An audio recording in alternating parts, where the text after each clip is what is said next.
Hello दोस्तों, स्वागत है आपका हमारे YouTube चैनल टेक न्यूज़ नंदन में। चीनी हैकर्स सक्रिय होकर नए काम को जरिया बनाते हुए जो भी देश कोरोना की वैक्सीन बना रहे हैं उनके कंप्यूटर हैक करके उनका डाटा चुरा रहे हैं। उसी से रिलेटेड आज मैं आपको कुछ जानकारी देने जा रहा हूँ। आइए आज का वीडियो स्टार्ट करते हैं। उससे पहले आप अगर इस चैनल पे नए हैं तो हमारे चैनल को सब्सक्राइब करना ना भूलें, साथ ही बेल आइकन को प्रेस करना ना भूलें ताकि इस तरह के न्यूज आप तक सबसे पहले पहुंचे। So let's start. पूरी दुनिया में कोरोना वायरस फैलाने का आरोप झेल रहे चीन के हैकर अब इसकी वैक्सीन बनाने में जुटी कंपनियों के डाटा चुराने के लिए उनके कंप्यूटर की हैकिंग कर रहे हैं। अमेरिका के न्याय विभाग ने मंगलवार को ऐसे चीनी हैकर्स की एक जोड़ी की पहचान की थी। चीनी हैकर्स पर यह आरोप भी लगाया था।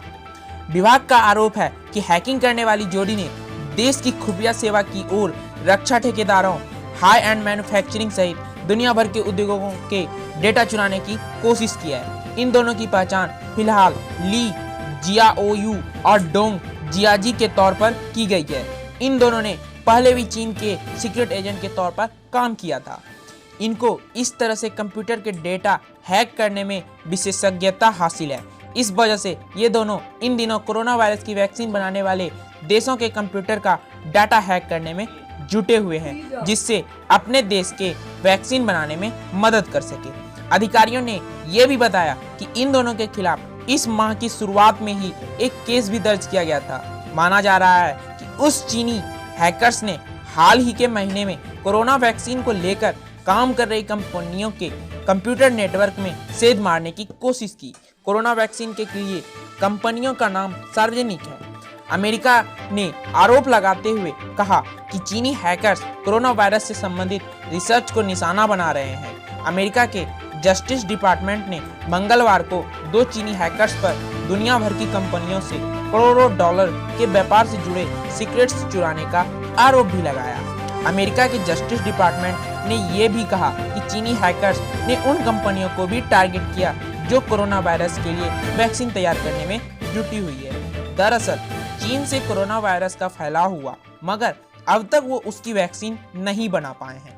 ऐसे में चीन ये सोच रहा है कि अगर किसी दूसरे देश में कोरोना वायरस की वैक्सीन बना ली है तो उसकी अंतर्राष्ट्रीय स्तर पर काफी बेइज्जती होगी। इस वजह से वो ये चाहता है कि वो दूसरे देशों के कंप्यूटर में मौजूद डाटा चुराकर अपने वैज्ञानिकों को मुहैया करा दे, जिससे उनके यहाँ इसकी वैक्सीन पहले बन जाए। न्याय विभाग का कहना है कि चीन के इस तरह की गुप्त गतिविधि संभावित रूप से कोरोना वायरस के रिसर्च को भी प्रभावित करेगी।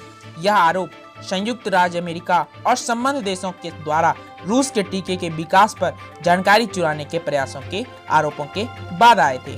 चीनी दूतावास ने इस बारे में कोई टिप्पणी नहीं की।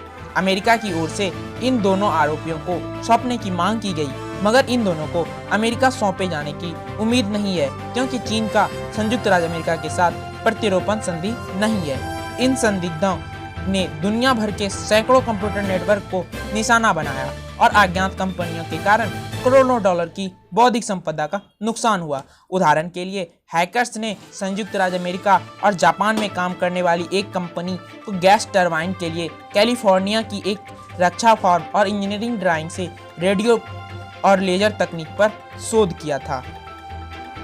न्याय विभाग और FBI के अधिकारियों ने कहा कि हैकर्स अमेरिकी बायोटेक फर्मों से कोरोना वायरस वैक्सीन के बारे में जानकारी और शोध कर रहे हैं। दर्ज किए गए केस में यह नहीं कहा गया था कि वे कोरोना वायरस वैक्सीन पर जानकारी या अनुसंधान को सफलतापूर्वक चुरा पाए हैं या नहीं। इस जोड़ी के मैसाचुसेट्स बायोटेक फर्म को हैक करने का प्रयास भी किया था, जो COVID कोविड-19 वैक्सीन पर शोध कर रही थी। कुछ दिनों बाद 1 फरवरी को इस जोड़ी ने कैलिफोर्निया के एक बायोटेक फार्म के नेटवर्क पर कमजोरियों को खोजने की भी कोशिश की थी। दोस्तों, फैसला अब आपको करना है कि चीन के सामान का क्या करना है।